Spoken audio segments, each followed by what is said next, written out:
It's no longer Paul Brown Stadium, Paycor Stadium, the new name for the Bengals home. We'll break down what we know about the deal and get your questions in a midweek mailbag.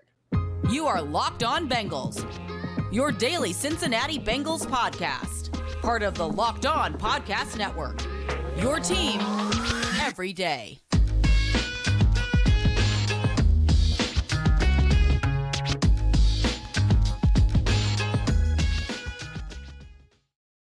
What up, Bengals fans, and welcome to another episode of the Locked On Bengals podcast. I'm your host, Jake Liscow. He's your host, James Rapien. We're part of the Locked On Podcast Network, covering your Cincinnati Bengals every day.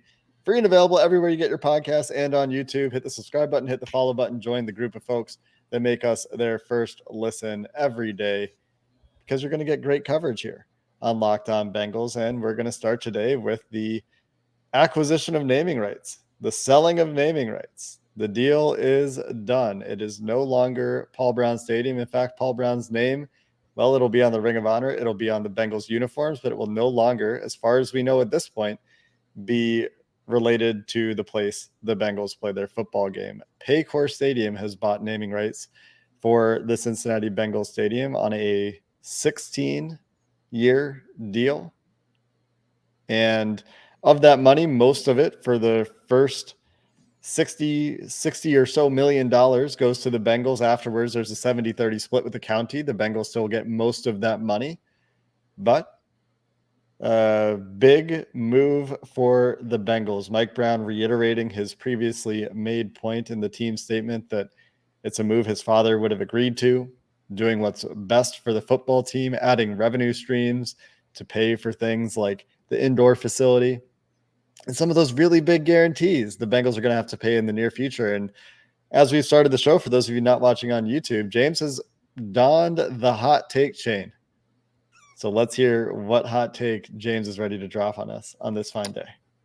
The Paycor Stadium era is going to be much, much better than the Paul Brown Stadium era. And I mean that with all due respect. It has nothing to do with Paul Brown, but it's pretty simple. What Tuesday reflected is action, proof that things are changing. And it's not just a Ring of Honor. It's not just an indoor practice bubble. It's not just all of these things. It's, damn it, if we're going to compete with the big boys and be able to give Joe Burrow what he's worth and be able to give T. Higgins and Jamar Chase what they're worth, and also have the cash flow to not only do that, but keep other players around them so they can compete for championships year in and year out, well, we're going to have to do something that we didn't want to do when Paul Brown Stadium opened, all right, more than 2 decades ago, that we didn't want to do 6 years ago or 8 years ago or 10 years ago, even though we were a perennial playoff team 10 years ago. And so that's the part that's exciting for me. Whether or not people like the name Paycor State, I don't really care. And I know some like it, some hate it, some think it's blah. Me personally, everyone cares about whether or not they win, right? If you're watching this podcast, heck, you might be a Ravens fan watching this podcast, but you care whether or not the Bengals win. You're rooting for them to lose. Well, Tuesday is a bad day for you because the Bengals just gave themselves another revenue stream and were able to put themselves in position to win for the foreseeable future. Now, do 1,000 other things have to happen? Absolutely. But this idea that you can get by without this, when quarterbacks are making what they're making and the money that you have to have in escrow and all of those things when it comes to guaranteed dollars, it was inevitable. And I'm glad that the Bengals seized the moment, because it wouldn't have made sense to do this in 2017. Because guess what? They would have gotten hosed. They wouldn't have been able to get the money they got on this deal now. It's the perfect time. There's a buzz in the city about the Bengals. Paycor paid, a significant chunk. You just said it, 60 plus. That's a lot of money. That goes a long, long way. And so from that aspect, it's a really exciting day. And I know other people are looking at it like, I'm still going to call it PBS. I'm still going to call it Paul Brown Stadium. Call it whatever the hell you want it to call it. Doesn't matter to me. But what the Bengals did on Tuesday really helps their chances of keeping this core, of paying their core, which a lot of people have made that joke. A lot of people have made that joke. So I figured I'd be the next one. And that is a good thing for them, for fans, and for the Locked On Bengals podcast. So yeah, if that's a hot take, it's a hot take. I had to put the chain on. It had been a while since I had donned this thing, Jake, so I had to put it on. You got to make sure it retains its value, that the hot takes are in fact hot when you're wearing the chain. Just like, the woo, it's got to be earned. But I think you're okay.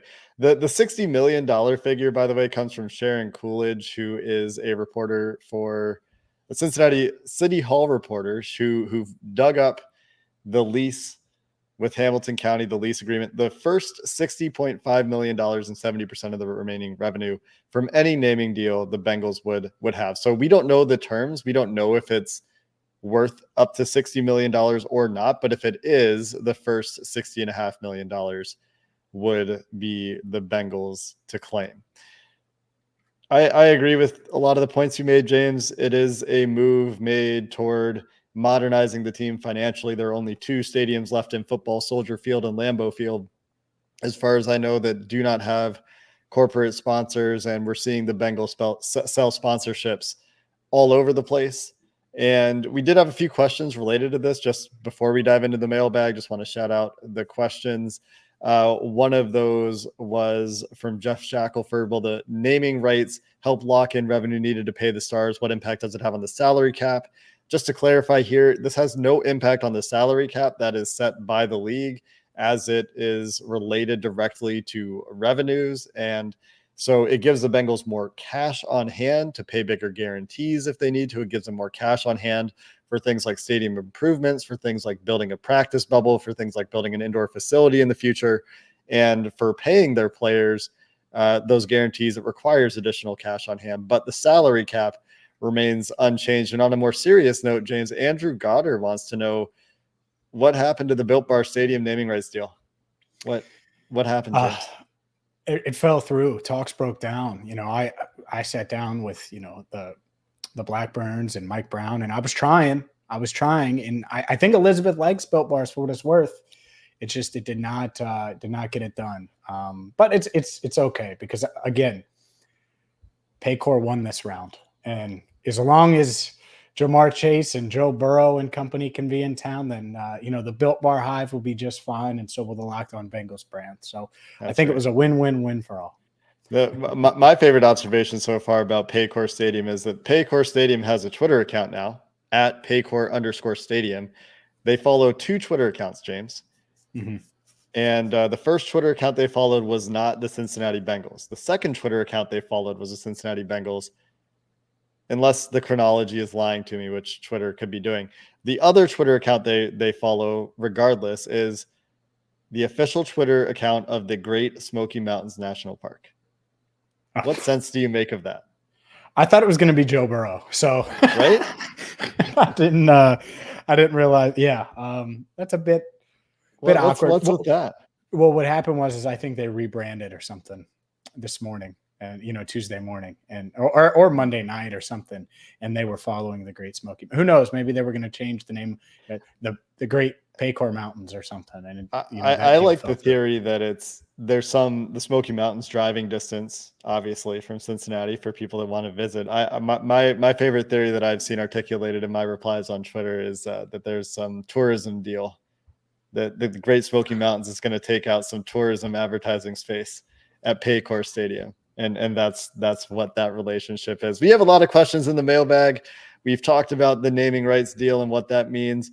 Preseason right around the corner. Some of the questions about what to watch for in the preseason, the first depth chart, which did come out, by the way, the first official depth chart. No real surprises there, but we'll hit on that as well. We'll dive into your questions in the mailbag coming up next. But first, a word from BetOnline, because BetOnline is a one-stop shop for all things sports wagering. If you want to wager on Joe Burrow, Jamar Chase, and the Bengals to take home the Lombardi this year, you can do that. If you want to wager on Jamar Chase to be Offensive Player of the Year, not just Rookie of the Year, of course, that's available to you as well. All the NFL odds you can imagine. And no, it's not just NFL. Maybe you want to wager on Major League Baseball, NBA futures with Kevin Durant doubling down on his trade. Hey, Boston, will you get the deal done? Trade Jaylen Brown in a couple picks. And if they want Marcus Smart, well, go get KD and actually become a real contender, because Steph Curry's got something to say about it if you don't. Anyways, you can wager on NBA futures and so much more at BetOnline. I've used them. You should too. So go there now. BetOnline, where the game starts. James, it's been a while since we've had a mailbag here on Locked On Bengals. The off day didn't end up being a total dud. We had some major breaking news as we Dud. record. Ain't no On duds the, on Locked On Bengals. What are you talking about? Ain't no I don't duds. mean for Locked On Bengals. I mean for things to take us away from answering mailbag questions. There was breaking news that we had to make sure we addressed before we got into the mailbag. That's all I mean. The mailbag is never a dud because our listeners ask fantastic questions, starting with this from Brian at BArtbo. With preseason football being vanilla, and we talked about this yesterday, schematically speaking, what are the things that you are watching for in the first game and throughout the preseason?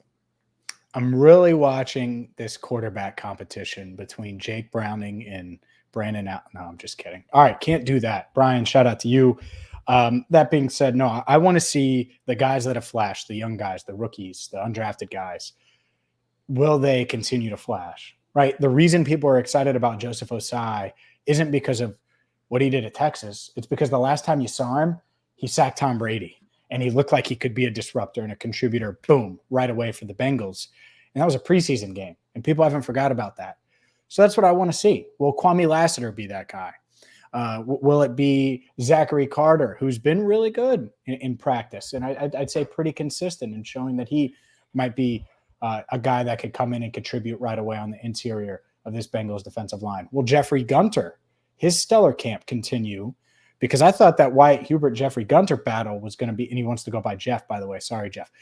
Jeff Gunter battle was going to be this heated thing. And right now, it just looks like it's Gunter time. So will it continue to be that?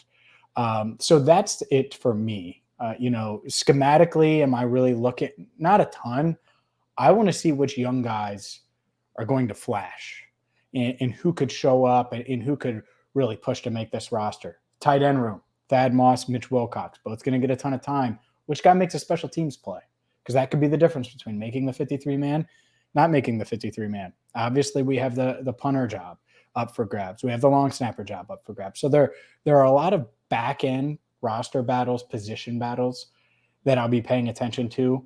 And the good news for the Bengals, they don't have many starting jobs up for grabs. So we're not going to have to, and you shouldn't expect to see a lot of those guys on Friday night, and certainly not for a long time. But a lot of these back-end guys are fighting for roster position or potentially, a backup role. So that part of it's really exciting. So that's what I'm looking for. Which young guys flash? Yeah, I think that's always something when you're a mature or stable team, when you're not in a rebuilding process like the Bengals have been the last few years, when you're not trying to find those starters, that's what preseason should be like for those teams that are established. And so that does make sense. Kendrick Pryor, another name at wide receiver that bears watching, and just Trent Irwin step back into the mix and start to separate himself, because last preseason he was very good and even contributed into the regular season. Trent Taylor currently potentially ahead of these guys on the depth chart. Easy to forget perhaps that he was on the practice squad all year last year. Even in the playoffs, he was a practice squad call-up. He was not on the 53-man roster. So, how does that battle shake out at wide receiver? Special teams going to be a huge part of that, as you said, James. But for the tight ends, the other thing that I think is interesting, you mentioned Wilcox and Moss. With Sample being hurt, their role in the offense does matter a little bit more than it did before Sample got hurt. So it's not just special teams for them. And I'm not saying that's what you were saying, James, but how do they perform in run blocking situations? Can either of them step back and play fullback and do a good job in that alignment? Because these are places where Drew Sample was going to be expected to contribute, and they might need some early week contributions from these younger guys. Outside of that, obviously, the big thing in preseason is you can evaluate individual performance. You can evaluate individual techniques. So getting Cordell Volson on the field for the first time, seeing how he holds up in a live game situation, seeing how Jackson Carman may or may not have developed as he took his offseason a little bit more seriously by all accounts, but how does that translate to the football field? I expect that we'll still see Jackson Carman quite a bit this preseason. The Ben Brown, Trey Hill battle at backup interior offensive lineman, where Ben Brown and Trey Hill have, I think, been in a bit of a battle and a rotation in training camp, will be something to watch as well. And then the return of guys like Khalid Kareem. Can Wyatt Hubert make a mark. Last year's 7th round pick against this year's 7th round pick, like you said, in Jeff Gunter. And I think you hit a lot of the big storylines. Dax Hill is another guy we're going to see his first action. He's going to play in case there were questions about whether the Bengals were going to play their first round pick in the preseason. Zach Taylor said we should expect that. So we'll get our first look at Dax Hill in Jesse Bates' stead, most likely. Guys like Alan George, Cam Taylor, Britt, like you said, James, all the newcomers, I think are going to be very interesting to watch. And on top of that, for all these guys in roster battles, you can evaluate their individual performance because we're not talking about a quarterback roster battle, right? Where it's sometimes a little bit harder to evaluate, I think, the passing game in the preseason, but there are going to be a lot of elements on the defensive side of the ball in the trenches in the running game that are still going to be valuable tape for coaches and for fans to look at and decide who they think the best players are at these positions in competitions. And if you ask Zach Taylor, Chris Evans still battling for that third running back spot. Don't buy it. Right. Anyways, next one, Bert Sivan says, what is the biggest camp question mark so far? If we need to add a piece, what is the most likely spot or options available to do so? Yeah, I think we've talked about a lot of the free agents that are still out there and have discussed the whole issue where the Bengals do still have a little bit of money to spend, and this might end up going to an extension. But to me, this is offensive line stuff. The defense has been ahead of the offense early. Trey Hendrickson has been doing his thing, absolutely creating havoc from his rush position on the right side of the defense. And so let's see how this offensive line holds up. Let's see how this offensive line develops throughout camp. That's a big one. And the focus is at left guard, because I do feel pretty good about Ted Karras and Alex Kappa. And even though Jonah Williams is having a bit of a hard time with Trey Hendrickson, I still feel good about Jonah Williams. La'el Collins, until we have some sort of indicator that he won't be ready for the regular season, I feel pretty good about him too. But left guard, some of the backup positions, these are places where I question the depth. I question some of the ability if there were to be an injury there. And that's where we've been talking about it. That hasn't changed for me, James. Is there anything else that's a question mark for you? Is it Jesse Bates showing up, or are you not thinking about that?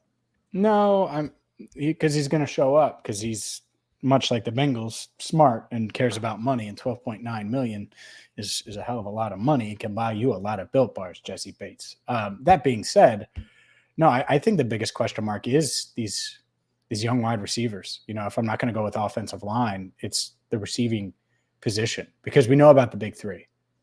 After the big three, I would say it's still probably Mike Thomas in passing situations, Stanley Morgan Jr. As that blocker that we saw last year. Makes sense. But I don't think the Bengals are necessarily satisfied there from an offensive standpoint. So is there anyone out there that gets released in the coming weeks, that flashes in the preseason, that's better than Kwame Lassiter, Trent Taylor, not necessarily in that order, Trenton Irwin, all those guys, right? And I could go on and keep naming guys on the roster. Kendrick Pryor, include him because he has flashed in camp.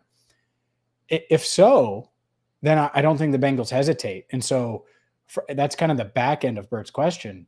But yeah, do I think they would be willing and open to it? Absolutely, if the right guy comes along. So to me, that's going to be something to pay attention to throughout preseason, throughout training camp in general.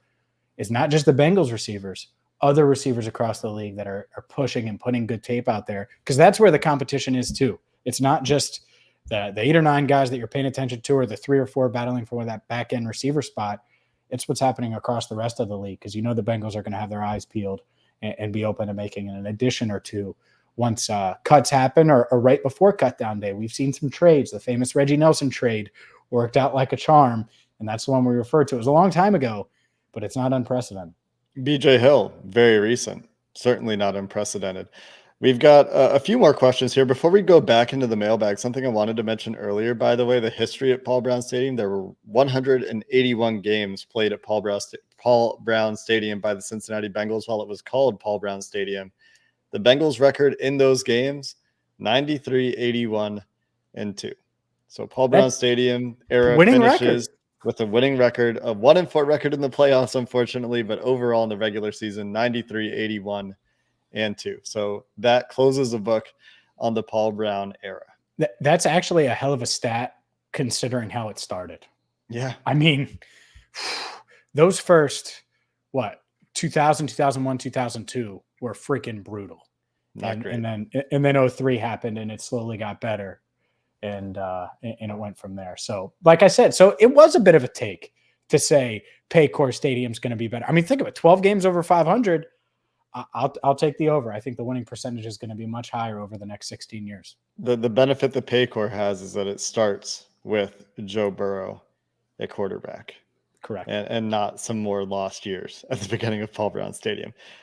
Let's continue in the Locked On Bengals mailbag. Our next question comes from Goosey513 on Twitter. Goose asks, the first depth chart seems to be what everyone expected. Do you see any changes happening before week 1? The first official depth chart, of course, released earlier this week. Well, Brandon Allen really pushing for that QB1 spot. I think he's going to come up a bit You're short. Just staying on this QB competition joke, outside of that, I was just going to keep rolling, and you cut me. I was just going to keep rolling through it.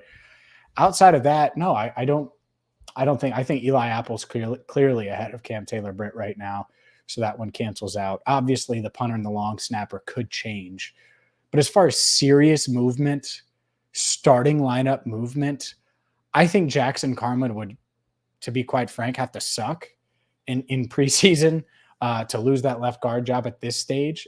Or maybe someone flashes so much that they earn first team reps and that part happens. And that would be the best of both worlds. If Carman plays pretty well, but someone else is just dominant and earns first team reps.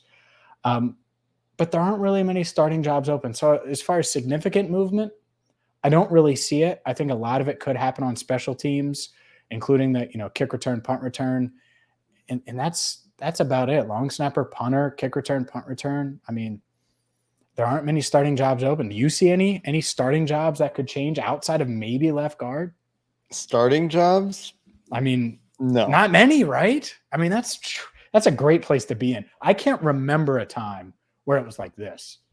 Like even early in AJ Green's career, you were talking about Armand Binns battling for a receiver spot. And then it was Marvin Jones and Mohamed Sanu battling, for one of these starting jobs. And then it was, it just went on and on and on. There was always something. There's really nothing here. Outside of special teams, what you mentioned, There's nothing. Kevin Huber still listed as a first punter. That could certainly change. Clark Harris still listed as a first long snapper. I think that is more doubtful to change. Trent Taylor still listed as a first punt returner. I think that is a true battle. Chris Evans listed as a first kickoff returner. Puka Williams listed as the second kickoff returner. And this is a little bit strange to me, actually, because Brandon Wilson isn't just absent from the depth chart. He's listed as the third strong safety, but he's not listed on the kickoff return depth chart at all, which I think doesn't necessarily mean anything. I wouldn't read into that at all. I think that if he were healthy, he would still be getting shots to return. But outside of special teams, I don't see major shakeups coming when we're talking about the starters. Even barring injury midway through the season, who's losing their starting job?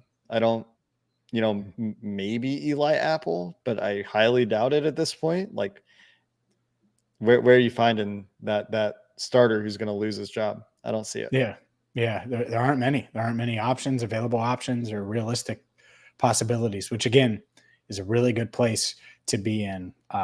Because even let's look at linebacker, right? And Akeem Davis-Gaither's getting a ton of first team reps right now. Yeah. I still think Jermaine Pratt is solidified there. Obviously, Logan Wilson is. So it's there's you can bolster the depth, and maybe those guys will get reps, but the starters are who the starters are. Next question about maybe extending one of those core members. Andre Edwards, my man Andre, asking, the Bengals typically extend core players during the preseason. Who, if anyone, do you see them extending this year?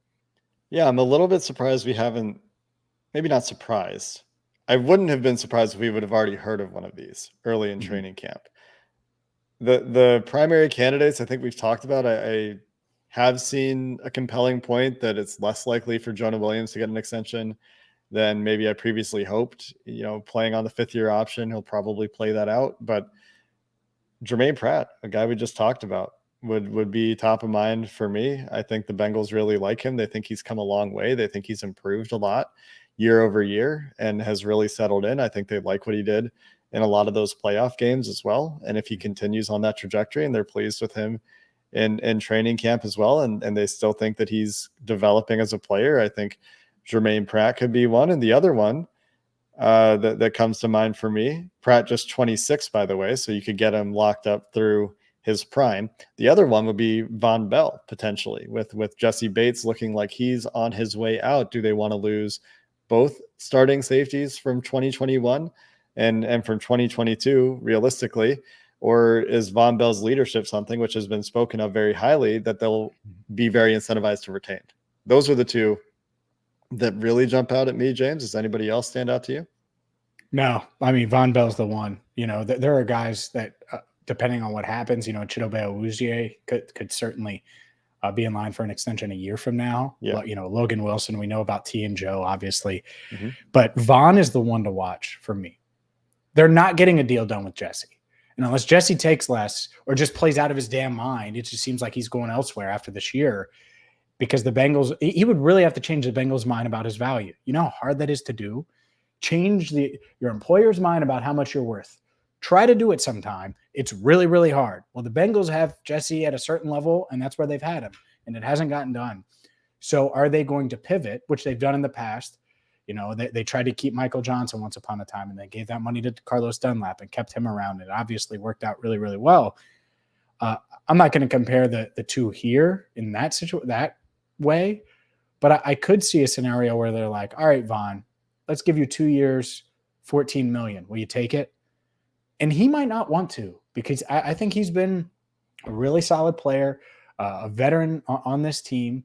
And that's the thing. If he says, no, I want to play this out and see what it's going to be like in free agency and get one more significant payday potentially in free agency, I don't really see one. I kind of think they play things out with Jermaine. I just a feeling. Maybe I'm dead wrong. Maybe they extend him by the time people are listening or watching this.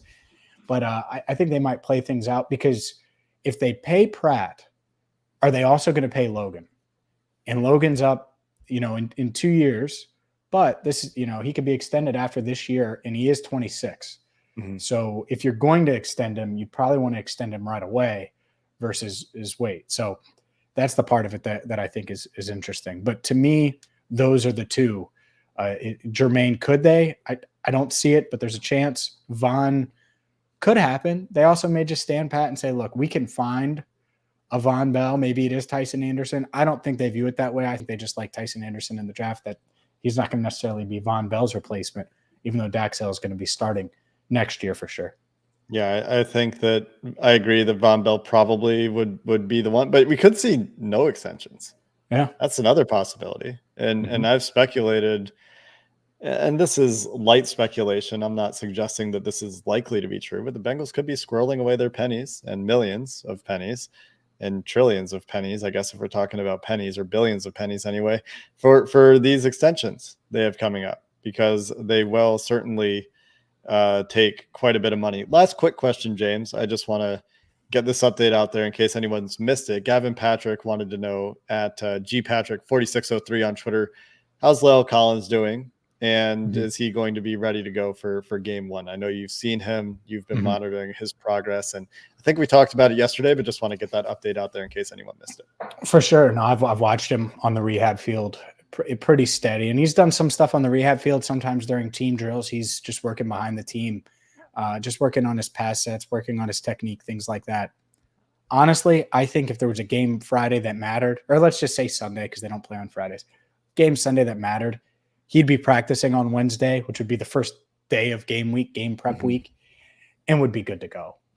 Zach Taylor confirmed that they don't need to see him in the preseason. They just want to get him some practice reps, which isn't shocking. I think Zach's going to be really light on preseason game reps for his starters. So to me, La'el Collins progressing nicely. And we don't really know a lot about this back issue, right? We know it's an issue.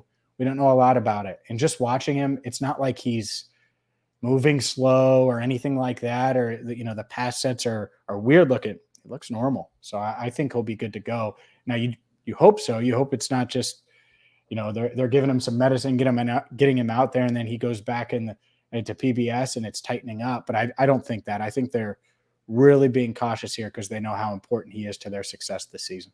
And for Lyle Collins, as we've discussed, I think several times, he's highly incentivized to play as many games as he can because so much of his money in that deal is tied up in per game active bonuses. So he's going to want to do everything he can to be healthy for the regular season, make sure he is wants that available for Paycor those money. games. That Paycor and money. dip into that Paycor money. That's right. That's going to do it for this episode of the Locked On Bengals podcast. We're back with training camp reports, and well, we're getting close to a game preview. You remember how to do those, James? Do you remember what it's like for there to be what happens in football? It's been a while. February. It hasn't been as long. I mean, think about that. That's as short of a break as you're going to get. Hopefully we have that issue again in 2023. What do you think? Yeah, I don't need breaks. Who needs breaks? They're overrated. Anyway, that is going to do it for this episode of the Locked On Bengals podcast. We are back again tomorrow with the training camp update. Until next time, Bengals fans, thanks for listening. Hoo day, and have a good one.